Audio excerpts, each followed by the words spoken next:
Hello katiktik, may tanong lang po ako, saan ba makikita ang shadow ban po? Kasi di ko makita at paano malalaman na shadow ban ka na? Sana masagot mo ang tanong ko. Ito ay galing po kay Ma'am Diding po, no? Credit to Ma'am Diding po. Ito yung tanong niya mga katiktik. Ibig sabihin po niyan mga katiktik, once na shadow ban po kayo mga katiktik, is list visibility po tayo, or once na nag-upload po tayo ng mga videos po natin is unti lang po talaga ang nanonood or isa or dalawa po mga katiktik. No?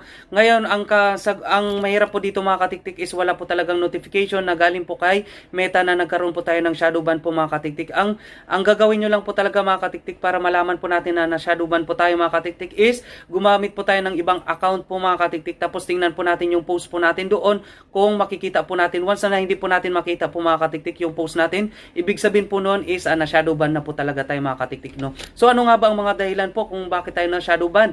So ito yung nasubrahan po tayo sa ang bilis po natin makipag-engage po sa ating kapwa content creator.